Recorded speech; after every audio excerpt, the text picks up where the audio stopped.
హుందాతనంగా రాజకీయాలు కానీ మీడియా ముందుకు మాట్లాడడం జరిగింది. కానీ మీరు కూడా ఒకానొక టైంలో గాడి తప్పుతున్నారనుకోవాలా? నేను అసలు గాడి తప్పే ప్రశ్నే లేదండి. ప్రత్యర్థి మాట్లాడే చౌకబారు విమర్శలకి మరలా తిరిగి ప్రతి విమర్శలు చేయడం కానీ వ్యక్తిగతంగా మిమ్మల్ని ఎందుకు టార్గెట్ చేశారు? జైల్లో ఉన్నప్పుడు విషయాలు కావచ్చు, తర్వాత విషయాలు కానీ, ఆరోగ్య సంబంధించిన అంశాలని ఎందుకు ఆయన టచ్ చేశారు? ఉనికి ప్రాబ్లం అని, ఉనికికి సంబంధించిన అధికారంలో ఎమ్మెల్యేది పై చేయిగా కనిపిస్తూ ఉంటుంది. మాటలు తోలడం వల్ల వ్యక్తిగత దోషులు ఇదేనా రీజన్, ఇంకేమైనా ఉందంట? ప్రగతి వల్ల అభివృద్ధి అండ్ సంక్షేమం, ఇక్కడ కూడా ఉనికి ఇవాళ అవినీతి ఆరోపణలు చేస్తా ఉన్నారు. ఎప్పుడు వీటన్నిటికి సంబంధించి కేసులు బుక్ అవుతాయి, కేసులకు సంబంధించి ట్రయల్స్ నడుస్తాయి, ఎప్పుడు ఆయన్ని కేసులకు సంబంధించి అరెస్టులు జరుగుతాయిదేనా? కేసులు పెట్టడం ఎంతో దారుణంగా గతంలో అవినీతి జరిగింది భూసేకరణలు అనేది ఇవ్వడంలో వాళ్ళు ఒక 10 అంశాలు ప్రస్తావిస్తే 6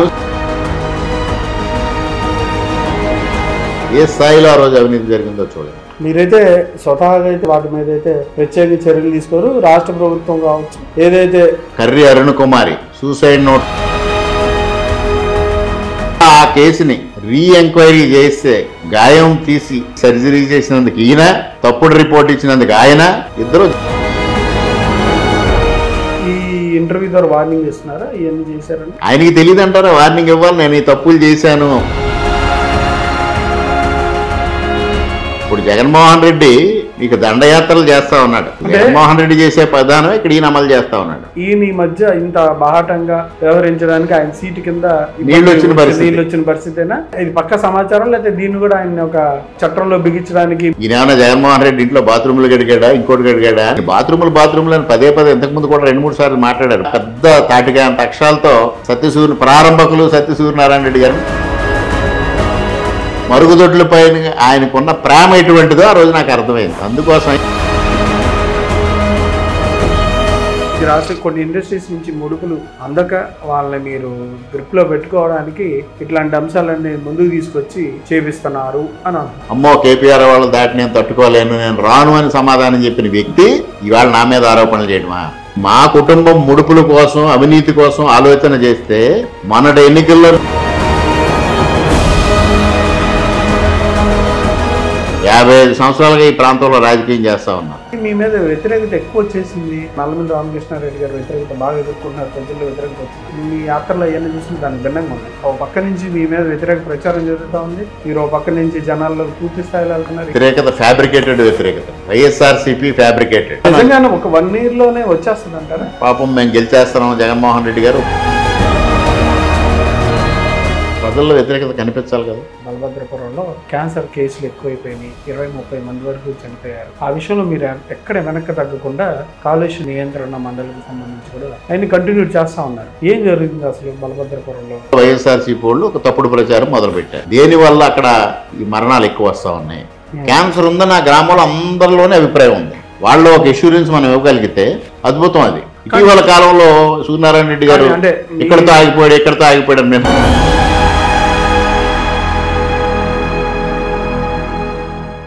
welcome to ET digital media group. నేడు నవేంద్రప్రదేశ్లోని తూర్పుగోదావరి జిల్లా అనపర్తి నియోజకవర్గ శాసనసభ్యులైనటువంటి సీనియర్ రాజకీయ నాయకులు నల్లమిల్లి రామకృష్ణారెడ్డి గారితో వాళ్ళ ప్రత్యేక ముఖాముఖి. నమస్కారం రామకృష్ణారెడ్డి గారు. నమస్కారం వంశీ గారు. సార్ ఎట్లా ఉన్నారు? Fine sir. మీ మాట తీరుతో ఎదుటి వాళ్ళకి ఆత్మన్యూన్యత భావం వస్తుందా, లేకపోతే ధైర్యం వచ్చి మీ మీద మాటలతో చెలరేగుతున్నారా? ఆత్మన్యూన్యత భావం వచ్చే పరిస్థితే లేదండి. ఆత్మన్యూన్యత భావం ఎందుకు వస్తుంది? ఆత్మన్యూనత సెల్ఫ్. ఎవరికైతే వాళ్ళని వాళ్ళు తక్కువగా అంచనా వేసుకుంటారో వాళ్ళు మాత్రమే ఆత్మన్యూనత భావం వస్తుంది. ఇంకా ధైర్యం అనేది తెచ్చిపెట్టుకున్న ధైర్యాలు ఇవన్నీ. తెచ్చిపెట్టుకున్న ధైర్యం తప్పించి జగన్మోహన్ రెడ్డి గారి లాగా బలుపుకి వాపుకి తేడా తెలియకుండా వాపుని చూసి బలుపుకుంటూ ఉంటే ఇక్కడే అధైర్యవంతులు, పిరికి వాళ్ళు ధైర్యవంతుల్లా ఫీల్ అయ్యి మీడియాలో మాట్లాడుతున్నారు తప్పించి అంతకు మించి ఏం కాదు ఇందులో.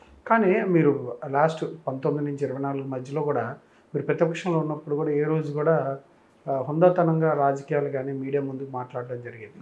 కానీ మీరు కూడా ఒకానొక టైంలో గాడి తప్పుతున్నారనుకోవాలా? ఏంటి, ఎందుకని? నేను అసలు గాడి తప్పే ప్రశ్నే లేదండి. ఎందువల్ల అంటే మాకు ఇక్కడ ఎవరైతే మాజీ శాసనసభ్యులు ఉన్నారో ఆయన అడదిడ్డంగా మాట్లాడినా నేను ఏ రోజు అసలు మీడియా ముందుకు రావట్లేదు. ఆ విషయాల గురించి ఆయనకి తిరిగి కౌంటర్ ఇచ్చే ప్రశ్నే లేదు.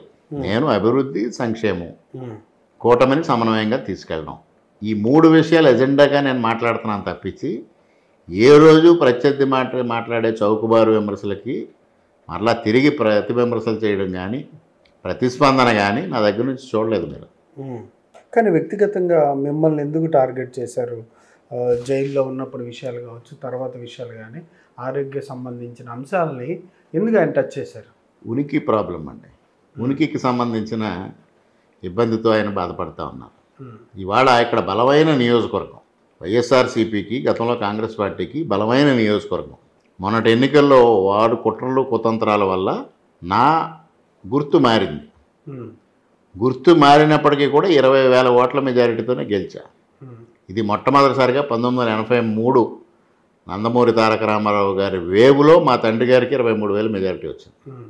ఆ తర్వాత ఏ రోజు ఆ స్థాయిలో మెజారిటీ రాలేదు. ఇక్కడ 5,000, 4,000, 2 సార్లు 1000 ఓట్ల మెజారిటీతో మాత్రమే గెలిచాం. అటువంటి చోట్ల భారతీయ జనతా పార్టీ ఇక్కడ ఏమాత్రం పరిచయం లేని గుర్తుతో నేను ఎన్నికల్ని ఎదుర్కొంటే 20,000 ఓట్ల మెజారిటీతో గెలవడంతో వాళ్ళ జగన్మోహన్ రెడ్డి గారు ఎందువల్ల ఇది జరిగింది, దీనికి ఇంత దారుణమైన వాటమికి ఇక్కడ ఈ నియోజకవర్గంలో ఈ దంపతులిద్దరే కారణం అని వారు అన్వేషణ మొదలైంది. ఆ అన్వేషణ మొదలైన నేపథ్యంలో ఉనికి కాపాడుకోవడం కోసం ఈ విధమైన మాటలు మాట్లాడి ఏదో ఒక విధంగా ప్రత్యర్థిని రెచ్చగొట్టాలి, ఎదుటి వ్యక్తిని రెచ్చగొట్టాలి, తద్వారా రాజకీయ లబ్ధి పొందాలి అనే ఒక కుయుక్తులు. ఇవన్నీ కుయుక్తులు అంటే అధికారంలో ఉన్నప్పుడు ఎప్పుడైనా అది అధికారంలో ఉన్న ఎమ్మెల్యేది పై చేయిగా కనిపిస్తూ ఉంటుంది. అంటే మాటలు తోలడం వల్ల ఆయన ఎందుకని వ్యక్తిగత దోషులు ఇదేనా రీజన్, ఇంకేమైనా ఉందంటారు? అంటే ఇందులో 2 రకాలండి. ఒక పక్క పార్టీ పరంగా వాళ్ళు ఆల్టర్నేటివ్ వెతకడం, పార్టీ వైఎస్ఆర్సీపీ పార్టీ వేరే వ్యక్తి కోసం అన్వేషించటం. రెండవది ఆయన 5 సంవత్సరాల్లో అభివృద్ధి అనేది పూర్తిగా నిర్వీర్యం అయిపోయింది. అసలు ఏ విధంగానూ అభివృద్ధి కార్యక్రమాలు చేయలేదు ఆయన. అంటే దురదృష్టవశాత్తు ఆయనకి అభివృద్ధికి సంక్షేమానికి తేడా తెలియదు అనుకోండి. ఆయన సంక్షేమానికి అభివృద్ధికి మధ్యనున్న గీతం ఆయనకి అర్థం కాదు. అందువల్ల ఆయన సంక్షేమాన్ని అభివృద్ధి అనుకుని మాట్లాడేవారు. అటువంటి నేపథ్యంలో ఇవాళ 1 సంవత్సర కాలంలో ఈ కూటమి పరిపాలనలో నేను సాధించిన ప్రగతి వల్ల, ప్రగతి అంటే 2 అభివృద్ధి అండ్ సంక్షేమం, ప్రగతి వల్ల ఇక్కడ కూడా ఉనికి కోల్పోతున్నాం అనే భయం ఆయనలో మొదలైంది. దానివల్లనా మీరు గ్రావెల్ విషయంలో కావచ్చు, మట్టి విషయాల్లో కావచ్చు చాలా అవినీతికి పాల్పడుతున్నారు, 4-5 గ్రామాల పేర్లు చెప్తూ కూడా ఇది జీవోలను అడ్డు పెట్టుకుని అన్నీ చేస్తున్నారని చెప్పడం, అంటే దీనిలో ఓన్లీ ఆరోపణలైనా నిజంగానే అటువంటి వాటిలో వాస్తవాలు ఏమైనా ఉన్నాయా, దాగున్నాయా మీ మీద? ఇవాళ ఈ సంవత్సర కాలంలో ఈ నియోజకవర్గంలోనే కాదు, జిల్లాలో ఉన్న అధికార యంత్రాంగం కానీ ఈ నియోజకవర్గంలో ఉన్న కూటమి నేతలను విడిచిపెట్టండి, వైఎస్ఆర్సీపీ నేతలు కానీ నేను ఎందువల్ల ఇంత అవినీతికి పాల్పడకుండా ఉంటున్నాను అని ఒక చర్చ చేస్తూ ఉన్నారు.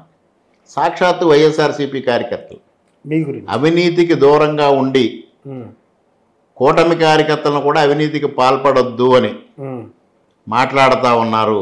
ఎందువలన అని వారిలో చర్చ జరుగుతూ ఉంటే ఇది తట్టుకోలేక ఇవాళ అవినీతి ఆరోపణలు చేస్తూ ఉన్నారు.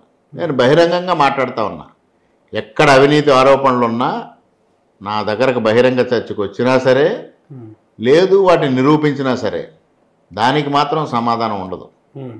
కానీ అంటే గతంలో 19-24 మధ్యలో మీరు ఏదైతే ఏ అంశాల మీద అయితే ఆరోపణలు చేశారో అటువంటి ఆరోపణలు ఇవాళ మీ మీద వస్తున్నాయి. నేను ఆరోపణలు కాదండి, ఆ రోజు నేను డాక్యుమెంటరీ ఎవిడెన్స్తో ముందు పెట్టా. డాక్యుమెంటరీ ఎవిడెన్స్తో పెట్టా, కోర్టుకి వెళ్ళా, కోర్టులో ఎవిడెన్స్ ప్రొడ్యూస్ చేశా. కోర్టుకి వెళ్ళడం ఎవరైనా వెళ్ళొచ్చు, కోర్టులో ఒక రిట్ ఫైల్ చేసిన తర్వాత డాక్యుమెంట్లు సబ్మిట్ చేయకపోతే తర్వాత వెళ్ళిపోతుంది అది. ఆ విధంగా కాదు, నేను ఫైల్ చేశాను, దానిపైన ఒక ఆర్డర్స్ తీసుకున్నాను, విజిలెన్స్ ఎంక్వైరీలు చేయించాను. ఇవాళ ఆయన ఏ విధంగా చేశారు? 2019-24 మధ్యలో ఆయన ఎమ్మెల్యేగా ఉండగా నా పైన 3 విజిలెన్స్ ఎంక్వైరీలు వేశారు. ఏది నేను 14-19లో అవినీతి చేశాను, సాధించింది శూన్యం, అవన్నీ క్లీన్ రిపోర్ట్లు వచ్చినాయి. ఇప్పుడు అంతే చెప్పమని అడుగుతున్నా. నేను ఆయన పైన చేసిన అవినీతి ఆరోపణలు చాలావై. ఎందువల్లంటే ఆయన ల్యాండ్ ఎక్విజిషన్లో అవినీతికి పాల్పడ్డారు, గ్రావెల్ మైనింగ్లో పాల్పడ్డారు, జగనన్న లేఅవుట్లో పాల్పడ్డారు. ఒకటి కాదు రెండు కాదు, చివరికి షిఫ్ట్ ఆపరేటర్ల పోస్టులు కూడా అమ్ముకున్నారు. షిఫ్ట్ ఆపరేటర్ పోస్టులు కూడా సబ్స్టేషన్లో షిఫ్ట్ ఆపరేటర్ల పోస్టులు కూడా అమ్ముకున్నారు. ఇవాళకి సమాధానం చెప్పమనండి. వారికి ఎందుకు తిరిగి ఇవ్వలేదా డబ్బు? తిరిగి ఇవ్వమని సాక్షాత్తు ఈయన ఆదేశాలు ఇచ్చినప్పటికీ ఆ రోజుని వారి నాయకుడు ఎందుకు ఇవ్వలేదు? అంటే మేడం గారి ప్రభావం ఉంది కాబట్టి ఇవ్వలేదా? మేడం గారు డబ్బు తీసుకున్నారు కాబట్టి ఆ నాయకుడు ఇవ్వకుండా తాత్సారం చేశాడు. ఇందువల్ల 98 లక్షల రూపాయలు ఇవాళ వరకు రిటర్న్ చేయలేకపోయారు. బంగారు బిస్కెట్లు ఏదైతే అచ్యుతాపురత్రయ గ్రామంలో 18 ఎకరాలు ₹1 కూడా విలువ చేయని భూమిని 60 లక్షల విలువ కొనుగోలు చేసి 30 లక్షలు వీళ్ళు 30 లక్షలు వాళ్ళు చేతులు మార్చుకుని ఆ 30 లక్షలు ధరిమిలా 18 ఎకరాలకి వీళ్ళు బంగారు బిస్కెట్లు తీసుకుంటే నేను ఆరోపణ చేస్తే సత్యప్రమాణానికి సిద్ధమైతే సత్యప్రమాణం ముందు రోజున ఆ బంగారు బిస్కెట్లు తీసుకెళ్ళి ఆ యజమానికి ఇచ్చి వచ్చారా? మరలా సత్యప్రమాణానికి వచ్చి సత్యప్రమాణం చేసిన తర్వాత మరలా ఆ బిస్కెట్లు తెచ్చుకున్నారు. మళ్ళీ చేశాక మళ్ళీ తెచ్చుకున్నా అంటే ఒక రోజుకి మాత్రమే అవినీతికి పాల్పడలేదు. అంటే మీరు ఇవన్నీ ఊహించి చెప్తున్నారు? ఊహించి కాదు, వాస్తవం. సమాచారం ఉందా? కాదండి, ఒకే ఒక్క విషయం అడుగుతున్నాను నేను. 18 ఎకరాలు భూమి అది గత 30 సంవత్సరాలుగా అతను అమ్ముకోలేకపోయాడు. ఎందువల్ల? ఒక గెయిల్ పైప్ లైన్ వెళ్తుంది, పైన హెచ్టీ లైన్ వెళ్తుంది, పక్కన మేజర్ డ్రైన్ నుండి ముంపు వస్తే 7 అడుగులు ముంపు గురవుతుంది. అందువల్ల ఎవరు కొనడానికి ముందుకు రాలేదు. 60 లక్షలకి ఏ విధంగా కొన్నారు ఇక్కడ? దానిపైన తహసీల్దార్ రిపోర్ట్ ఇచ్చారు, ఈ భూమి నివాసయోగ్యం కాదు, దీన్ని కొనుగోలు చేయడానికి వీల్లేదు అని. అయినప్పటికీ ఆర్డీఓ కలెక్టర్ కలిసి చేశారు. ఒక ప్రజాప్రతినిధి అయి ఉండి ఈయనకి ఏవి సంబంధం లేకపోతే ఇటువంటి భూమిలో నివాసయోగ్యం కాదు అన్న దాంట్లో ఎందుకు ఇస్తారు అని ప్రశ్నించాలి కదా. ప్రశ్నించకుండా 60 లక్షలకు కొనుగోలు చేస్తే దాన్ని ఏమని చెప్పాలండి? ఇంకెంతకన్నా సాక్ష్యం ఏంటి? అది వాస్తవం జరిగింది. ఇంతవరకు దానికి తిరిగి ఆయన సమాధానం చెప్పలేదుగా. మీరు ఎందుకని ఈ అంశాలన్నిటి మీద చాలా మీరు అన్ని డాక్యుమెంటేషన్ చెప్తున్నారు, ప్రతిదీ ఇట్లా చేశారని చెప్తున్నారు. ఎప్పుడు వీటన్నిటికి సంబంధించి కేసులు బుక్ అవుతాయి, కేసులకు సంబంధించి ట్రయల్స్ నడుస్తాయి, ఎప్పుడు ఆయన్ని కేసులకు సంబంధించి అరెస్టులు జరుగుతాయి? ఇదేనా? నేను అరెస్టులు చేయించడం, కేసులు పెట్టడం నా విధానం కాదు. ఆల్రెడీ రాష్ట్ర ప్రభుత్వం ఎక్కడైతే ఈ పట్టాల వ్యవహారంలో భూమి సేకరణ సంబంధిత విషయాల్లో అక్రమాలు జరిగినాయో దానిపైన విజిలెన్స్ ఎంక్వైరీ నడుస్తూ ఉంది. ఆ విజిలెన్స్ ఎంక్వైరీలు ఇవి కూడా ఉన్నాయి. ఇటీవల ఒక ప్రముఖ దినపత్రిక ఉమ్మడి తూర్పుగోదావరి జిల్లాలో ఎంత దారుణంగా గతంలో అవినీతి జరిగింది భూసేకరణలు అనేది ఇవ్వడంలో, అందులో వాళ్ళు ఒక 10 అంశాలు ప్రస్తావిస్తే 6 అంశాలు అనపతి నియోజకవర్గానికి సంబంధించి ఉన్నాయి. 6 ఏ స్థాయిలో ఆ రోజు అవినీతి జరిగిందో చూడండి. ఇప్పటికీ అందులో చాలా లేఅవుట్లు నివాసయోగ్యం కాదని లబ్ధిదారులు ఎవరు వెళ్ళి ఇల్లు కట్టుకోవడానికి ముందుకు రాలా. శ్మశానాలను ఇవ్వడానికి ప్రయత్నం చేశారు, రైతు పొంతలను ఇవ్వడానికి ప్రయత్నం చేశారు. ఎక్కడికి వెళ్ళింది అదంతా? మీరైతే స్వతహాగా అయితే వాటి మీద అయితే ప్రత్యేక చర్యలు తీసుకోరు. రాష్ట్ర ప్రభుత్వం కావచ్చు ఏదైతే అసలు నేను కక్ష సాధింపు మీరు అడిగేది ఆ విధానానికి వెళ్తే ఒక కర్రి అరుణ్ కుమారి సూసైడ్ నోట్లో ఆయన పేరు రాసి చనిపోయింది. ఆ కేసు తిరగదోడి ఆయన అరెస్ట్ చేయించడం 5 నిమిషాల పని. ఆయన అనుయాయుడు మదన గోపాలుడు ఎవరైతే అనపర్తి గ్రామ పంచాయతీని రాసలీలలకు వాడిన వ్యక్తి ఉన్నాడో అతని వీపు పైన ఒక యాప్సిస్ ఉంటే ఆ యాప్సిస్ని ఈయన ఆసుపత్రిలో రిమూవ్ చేసి వీళ్ళకి వ్యతిరేకంగా ఉన్న వ్యక్తి పైన ఎవరైతే ఈ రాసలీల గురించి కంప్లైంట్ చెప్తా ఉన్నాడో అతని పైన కంప్లైంట్ ఇవ్వడం కోసం ఇతను అక్కడ రిమూవ్ చేసి గంగిరెడ్డి నర్సింగ్ హోమ్లో అది రిమూవ్ చేసి ప్రభుత్వ ఆసుపత్రిని తీసుకొచ్చి అక్కడ పంచాయతీ ఆఫీసులో ఇతని పైన కత్తితో దాడి జరిగినట్టు, అందువల్ల అతనికి గాయమైనట్టు ప్రభుత్వ ఆసుపత్రిలో చికిత్స అందినట్టు చెప్పి అతని పైన అటెంప్ట్ మర్డర్ కేసు పెట్టారు. అతను దాదాపు 3 వారాలు 1 నెల రోజుల్లో జైల్లో ఉన్నాడు.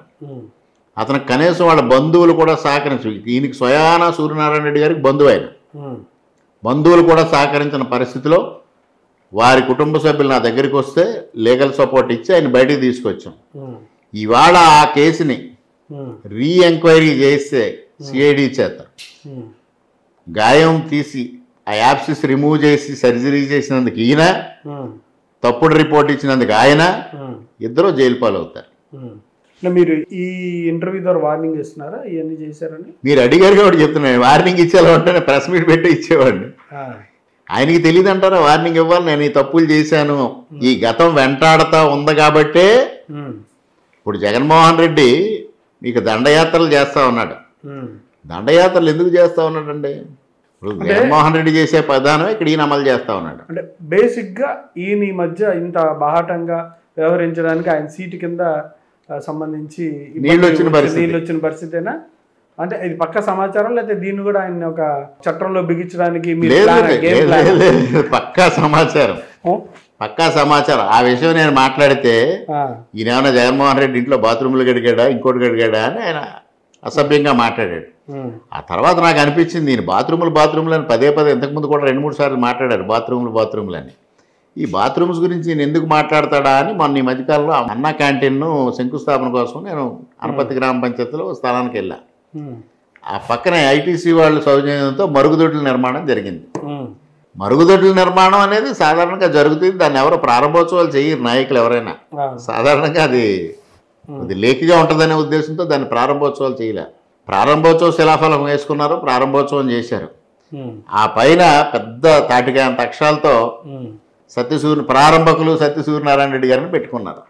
అంటే పబ్లిసిటీ పిచ్చ ఏ స్థాయికి వెళ్ళిందో, మరుగుదొడ్ల పైన ఆయనకున్న ప్రేమ ఎటువంటిదో ఆ రోజు నాకు అర్థమైంది. అందుకోసం ఆయన పదే ఇది మాట్లాడతాడు అనుకున్నా.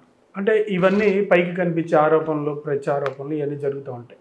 కానీ ప్రజల మరణాల సంఖ్య కాలుష్యానికి సంబంధించి క్యాన్సర్ బాధితులుగా ఉన్నప్పుడు మాత్రం అది ఒక ఉసురు కావచ్చు, ఆ తప్పిదాల వల్ల ఇంతమంది ప్రాణాలు కోల్పోతున్నారని చెప్తా ఉన్నారు. అంటే ఆ తప్పిదాల వెనకాల కారణం ఎవరు? ఆ గ్రాసిమ్ ఇండస్ట్రీకి సంబంధించి మీ పోరాటం గతంలో ఉంది. వాటి ఫలితాల ద్వారా వాళ్ళ బలభద్రపురంలో క్యాన్సర్ కేసులు ఎక్కువైపోయినాయి, 20-30 మంది వరకు చనిపోయారు. ఆ విషయంలో మీరు ఎక్కడ వెనక్కి తగ్గకుండా కాలుష్య నియంత్రణ మండలికి సంబంధించి కూడా ఆయన కంటిన్యూ చేస్తూ ఉన్నారు. ఏం జరుగుతుంది అసలు బలభద్రపురంలో? ఇది ఎప్పటి నుంచి ఉంది? గతంలో కూడా ఉందా? ఇప్పుడు ప్రజెంట్ సిచ్యువేషన్ ఏంటి? గ్రాసిమ్ ఇండస్ట్రీస్ ఎస్టాబ్లిష్ అయింది 2 years బ్యాక్. అక్కడ కేపీఆర్ ఇండస్ట్రీస్ ఫార్ములేషన్ యూనిట్ 15 సంవత్సరాల క్రితం ఎస్టాబ్లిష్ అయింది. అతి సమీపంలో నల్లమిల్లి గ్రామంలో కేపీఆర్ ఫెర్టిలైజర్స్ అదొక ఫార్ములేషన్ యూనిట్, అది దాదాపుగా 10 సంవత్సరాల క్రితం ఎస్టాబ్లిష్ అయింది. గ్రాసిమ్ ఇండస్ట్రీస్ 2 సంవత్సరాల క్రితం ఎస్టాబ్లిష్ అయింది. వీటిలో ఏది కారకం, దేనివల్ల అక్కడ ఈ మరణాలు ఎక్కువ వస్తూ ఉన్నాయి అనేది స్టడీ చేయడం కోసం కాలుష్య నియంత్రణ మండలి ద్వారా మేము ప్రయత్నం చేసాం. వాళ్ళు డీటెయిల్డ్ స్టడీ కోసం నీరీని సపోర్ట్ అడిగారు. నీరీ వాళ్ళు వచ్చారు, వాళ్ళు అనలైజ్ చేశారు, అంటే అనలైజ్ ఎస్టిమేట్ చేశారు. కంప్లీట్ అయింది? లేదు, ఎస్టిమేట్ చేశారు. ఎస్టిమేట్ చేసి వాళ్ళు కాలుష్య నియంత్రణ మండలికి ఒక డిమాండ్ ఇచ్చారు. మేము ఈ స్టడీ చెయ్యాలంటే ఇట్ కాస్ట్ దిస్ మచ్. వాళ్ళు 50 లక్షలు కాస్ట్ ఇచ్చారు. వాళ్ళు అట్ ది సేమ్ టైం ఇండస్ట్రీని అడిగారు. అది మేము మీ దానిపైన మేము స్టడీ చేయాలి కాబట్టి మాకు ఇంత పే చేస్తే మేము స్టడీ చేస్తాం. అప్పుడు పొల్యూషన్ కంట్రోల్ బోర్డు చైర్మన్ గారు ఏం చెప్పారంటే, మీరు ఆ అమౌంట్ని ఇండస్ట్రీ దగ్గర తీసుకుంటే మీకు వాళ్ళ అప్లికేషన్ ఉంటుంది, సో మీరు అది చెయ్యొద్దు, నేను పొల్యూషన్ కంట్రోల్ బోర్డు నుంచి మాత్రమే పే చేస్తాను, మీరు పొల్యూషన్ కంట్రోల్ బోర్డు తరఫున స్టడీ చేయండి అని వారు మొన్న రీసెంట్గా ఇక్కడికి వచ్చారు. నీరీ సంస్థ ప్రతినిధి చైర్మన్ గారు ఇక్కడికి వచ్చారు, కృష్ణయ్య గారు, రిటైర్డ్ ఐఏఎస్. ఆయన వచ్చారు, నన్ను కలిశారు, ఫస్ట్ నా అభిప్రాయం తీసుకున్నారు. అక్కడికి వెళ్ళారు. 2 కేపీఆర్ని, గ్రాసిమ్ని, అదేవిధంగా కేపీఆర్కి సంబంధించిన కొన్ని రైస్ మిల్స్, కొన్ని కాలుష్యం ఏదైతే వెదజల్లుతుందో వాటిని ఆయన ఫిజికల్గా ఇన్స్పెక్ట్ చేశారు. ఇన్స్పెక్ట్ చేసి నీరీకి వర్క్ ఆర్డర్ ఇష్యూ చేశారు. నీరీ టేక్స్ 3 to 4 months టైం. అంటే వాళ్ళు డిఫరెంట్ స్టేజెస్లో స్టడీ చేస్తారు. ఫస్ట్ ప్రిలిమినరీ స్టడీ చేస్తారు, అక్కడ కొన్ని శాంపిల్స్ కలెక్ట్ చేస్తారు. ఆ డీటెయిల్స్ వచ్చిన తర్వాత ఆ అబ్జర్వేషన్స్ బట్టి సెకండ్ స్టేజ్కి వెళ్తారు. సెకండ్ స్టేజ్లో కొన్ని అబ్జర్వేషన్స్ వస్తాయి, మళ్ళీ వాటిపైన అబ్జర్వేషన్స్లో మళ్ళీ థర్డ్ స్టేజ్కి వెళ్తారు. అట్లా వాళ్ళు ఒక 4 months పీరియడ్లో డీటెయిల్డ్గా స్టడీ చేసి వాళ్ళు ఒక రిపోర్ట్ ఇస్తారు. ఇదొక పక్క. రెండో పక్క అక్కడ క్యాన్సర్ ఉంది లేదు, క్యాన్సర్ ఉంది అని గ్రామస్తులందరూ నాతో కంప్లైంట్ చెప్పారు. నేను అసెంబ్లీలో ప్రస్తావించాను. టీమ్స్ వచ్చాయి, ట్రీట్మెంట్ స్టార్ట్ చేశారు, క్యాంపెయిన్ స్టార్ట్ చేశారు. ఈ లోపల వైఎస్ఆర్సీపీ వాళ్ళు ఒక తప్పుడు ప్రచారం మొదలుపెట్టారు. ఇక్కడ లేదు, వాళ్ళపైన కక్ష సాధించడం కోసం ఇది చేస్తూ ఉన్నారు, దీనివల్ల ఇక్కడ భూముల విలువ తగ్గిపోతూ ఉంది, ఆస్తుల విలువ తగ్గిపోతూ ఉంది, పిల్లలకు పెళ్ళిళ్ళు కావేమో అని ఒక సామాజికంగా మేము దూరం అవుతామో అని భయపడుతున్నారు అని. అసలు ఈ అన్నిటికన్నా ముందు ప్రధానం ప్రజల ఆరోగ్యం. ప్రజలు ఆరోగ్యంగా ఉంటేనే వారికి ఆస్తుల విలువైనా లేదా సమాజానికి దూరం కాకుండా ఉండడం అయినా అనేది ప్రధానం. నేను మొదటి నుంచి 2 అంశాలు చెప్తా ఉన్నా. అసలు ఇక్కడ క్యాన్సర్ ఉందా లేదా అనేది నిర్ధారణ కావాలి. క్యాన్సర్ ఉందని నా గ్రామంలో అందరిలోనే అభిప్రాయం ఉంది. మేము ఎక్కడికి పరామర్శకు వెళ్ళినా, లేకపోతే ఎక్కడికి శంకుస్థాపనకి వెళ్ళినా, ఓపెనింగ్కి వెళ్ళినా, లేకపోతే ఏ సందర్భంలో ప్రజల మధ్యకి వెళ్ళినా మా ఊర్లో క్యాన్సర్ ఎక్కువ ఉంది, మా ఊర్లో క్యాన్సర్ ఎక్కువ ఉందని చెప్తా ఉన్నారు. ముందు ఆ భయం తొలగాలి. ఆ భయం తొలగాలంటే గ్రామస్తులు 10,000 జనాభా ఉంది, ప్రతి ఒక్కరికి స్క్రీనింగ్ టెస్టులు జరగాలి. ఈ భయం వల్ల మేము 3 రోజుల పాటు రాష్ట్ర ప్రభుత్వం క్యాంప్ రన్ చేస్తే 300 మంది మాత్రమే వచ్చారు. 10,000 మందికి 300 మంది వస్తే అందులో 32 మంది వస్తే అది ప్రకటించారు. ప్రకటిస్తే సూర్యనారాయణ రెడ్డి గారు సహజంగా వైద్యుడు, ఆయనకు అసలు విషయం అవగాహన ఉండాలి. లేకుండా 32 మందిని రాష్ట్ర ప్రభుత్వం ప్రకటిస్తూ ఉంటే ఈయన ఇక్కడ ఏదో చెప్తా ఉన్నాడు. తర్వాత రంగరాయ మెడికల్ కాలేజీలో స్టడీ చేశారు. వాళ్ళు 1295 మంది పేషెంట్స్ని స్టడీ చేశారు. డిఫరెంట్ ఏరియాస్లో 1295 మందిని చేస్తే అందులో 67 కేసులు పాజిటివ్ వచ్చాయి. అంటే అది నేషనల్ యావరేజ్ కన్నా 6 రెట్లు ఎక్కువగా ఉంది. అంటే there is a alarming situation. ఈ 2 సిచ్యువేషన్స్ తీసుకొని ఈ లోపల నాకు 3 కార్పొరేట్ ఆసుపత్రుల వాళ్ళు అప్రోచ్ అయ్యారు. మేము స్క్రీనింగ్ టెస్టులు చేస్తాం గ్రామంలో. వాళ్ళు అప్రోచ్ అయ్యారు. ఇష్యూ స్టేట్ వైడ్ వచ్చింది కాబట్టి మేము చేస్తామని. కానీ ఒక్కసారి కార్పొరేట్ కబంధ హస్తాల్లోకి ప్రజలు వెళితే జరగబోయే పరిణామాలు ఎలాంటివో నాకు తెలుసు. అందుకోసం నేను డిస్కరేజ్ చేశాను. ప్రభుత్వం తరఫు నుంచే చేద్దామని ఆలోచన చేస్తున్న నేపథ్యంలో బ్రాహ్మణి గారు ఇప్పుడు బసవతారకం వాడు డైరెక్టర్గా వారు రావడం, వారు ఇదంతా చూసి ఆ సిఇఓ గారికి నాతో మాట్లాడమని వారు చెప్పడం, సిఇఓ గారు నాతో మాట్లాడారు.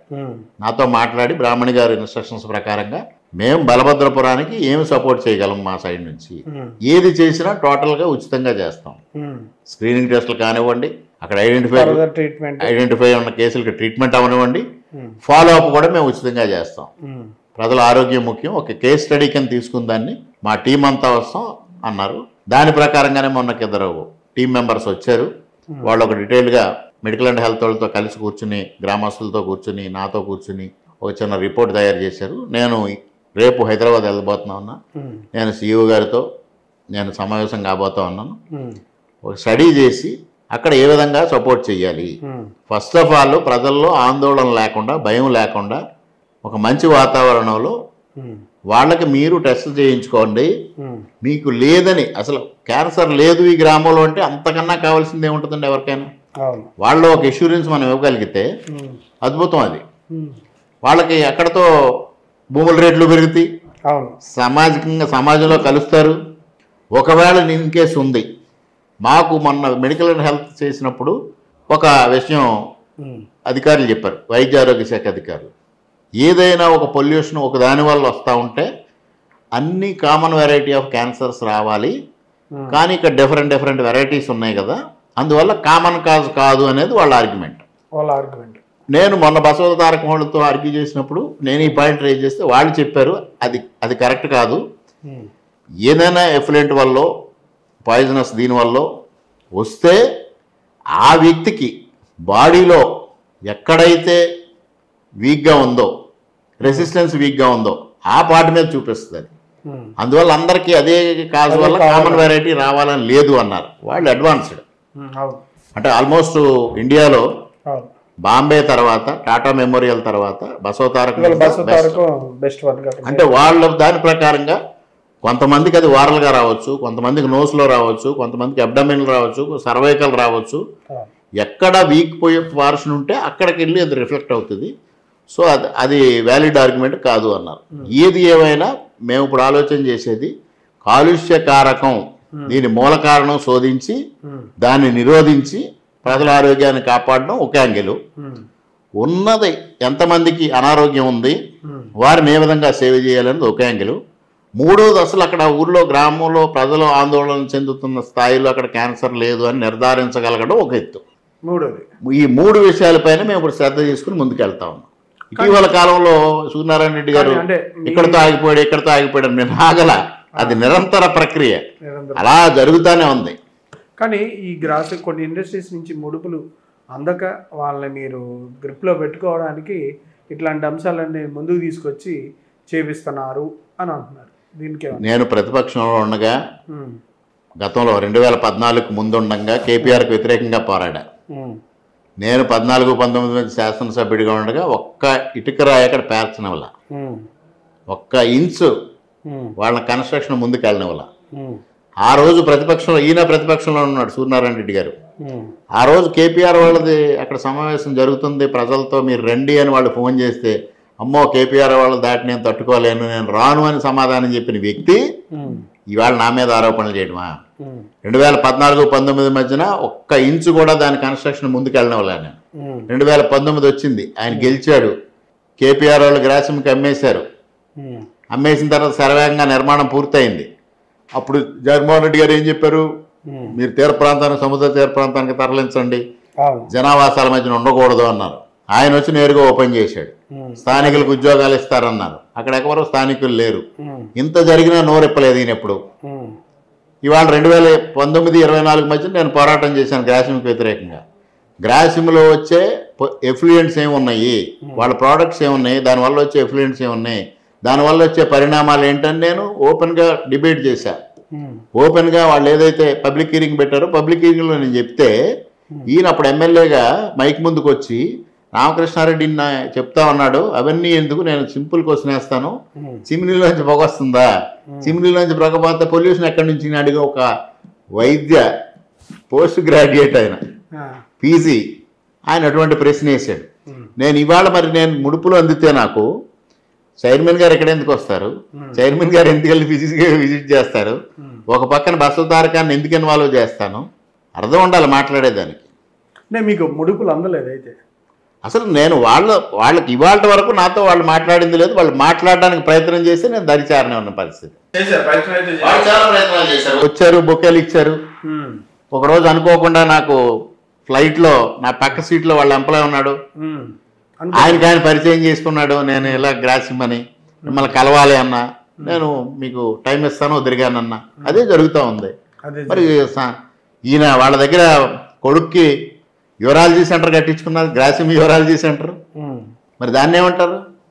మా కుటుంబం ముడుపుల కోసం అవినీతి కోసం ఆలోచన చేస్తే మొన్నటి ఎన్నికల్లో మేము ఇబ్బందులు పడాల్సిన పని లేదు, గత ఎన్నికల్లో ఇబ్బంది పడాల్సిన అవసరం లేదు. అది అర్థం చేసుకోవాలి. 55 సంవత్సరాలు ఇది, 55వ సంవత్సరం, 1970 నుంచి 2025వ సంవత్సరం ఇది. 55 సంవత్సరాలుగా ఈ ప్రాంతంలో రాజకీయం చేస్తూ ఉన్నారు. మేము అవినీతి ముడుపులు తీసుకోవడం ఇయే మా కార్యక్రమాలు, మా ఎజెండా అనుకుంటే మొన్నటి ఎన్నికల ముందు నా సీటు సందిగ్ధంలో వీళ్ల వల్ల పడినప్పుడు ప్రజల నుంచి వచ్చిన మద్దతు కానీ కార్యకర్తల నుంచి వచ్చిన సపోర్ట్ కానీ that itself indicates what we are, తెలియజేస్తుంది ఎవరు వీరు అనేది. కెనాల్ రోడ్డుకి సంబంధించి ఏంటి పరిస్థితి? కెనాల్ రోడ్డు అద్భుతంగా తయారు కాబోతోంది.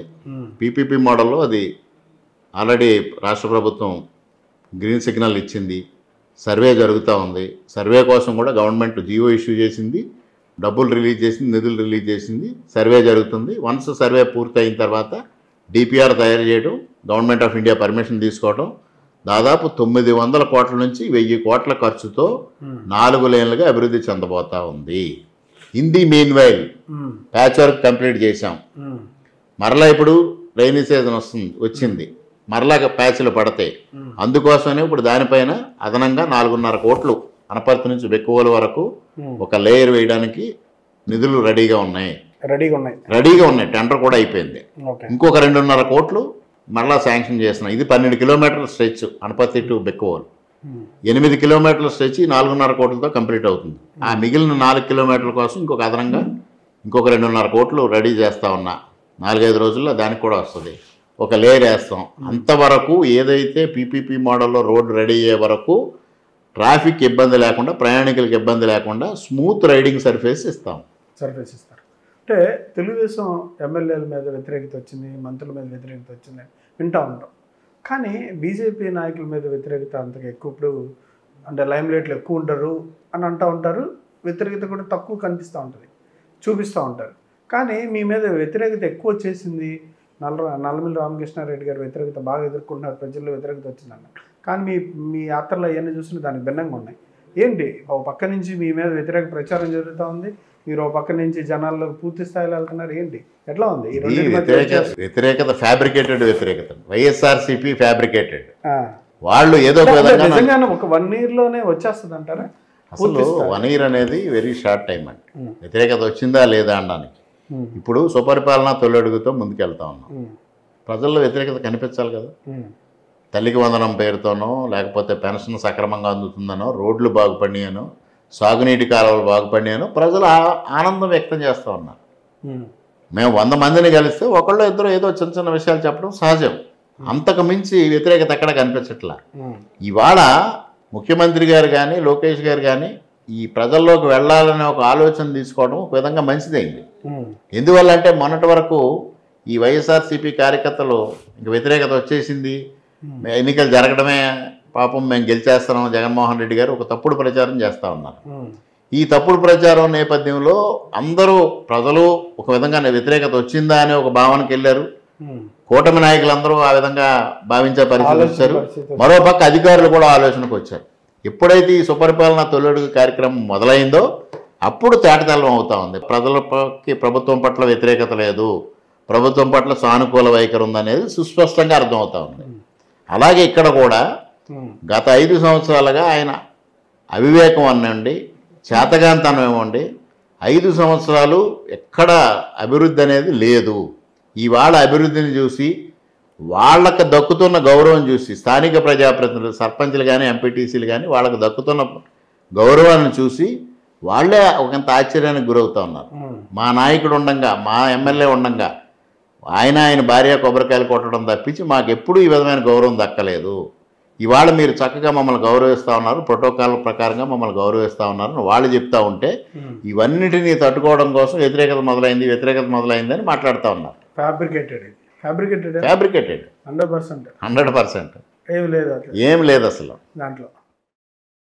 బాబు షూరిటీ మోసం గ్యారంటీ అని వాళ్ళు రోడ్లకు ఎక్కుతున్నారు. మీరు ఇచ్చిన హామీలు ఏంటి, ఇప్పుడు అమలు చేస్తుంది ఏంటి? జగన్మోహన్ రెడ్డి గారి గురించి 2 ఉదాహరణలు చెప్పాలి. కాకిని ఎంత గడిగినా హంస కాలేదు అంటారు. అలాగే కొరువు దెయ్యాలు కారుణ్య పాఠాలు చెప్పడం అనేది దేశం కోసం ప్రాణాలు అర్పించడం వాళ్ళు ఈ పేరు మాత్రం హర్షించదగ్గ విషయం అని చెప్పి అంటే ప్రజలు ప్రశాంతంగా ఉన్నారా? వాళ్ళ నిన్న మొన్న మీరు చూశారు, నేషనల్ క్రైమ్ రిపోర్ట్స్ బ్యూరో వచ్చింది. గంజాయి సాగు ఆంధ్రప్రదేశ్ రాష్ట్రంలో గణనీయంగా తగ్గిందని చెప్తా ఉన్నారు. గణనీయంగా తగ్గింది, కూతురు పోలేదు కానీ తగ్గింది. ఒక్క రోజులో సాధ్యం కాదు. 5 సంవత్సరాలు పెంచి పోషించిందని 1 సంవత్సరంలో అవుతుంది. ఒక వర్గం వారిని ఎందుకు టార్గెట్ చేసి వాళ్ళ మీద దాడులు చేయడం? ఒక వర్గం అంటే దళితులను మిమ్మల్ని దూరం చేస్తున్నారా, లేకపోతే దళితులు అంటే మీకు ఇష్టం లేదా? దళితుల పైన దాడులు చేయడం కానీ ఇంకోటి కానీ అసలు ప్రసక్తే లేదు. నిన్న మొన్న జరిగిన సంఘటన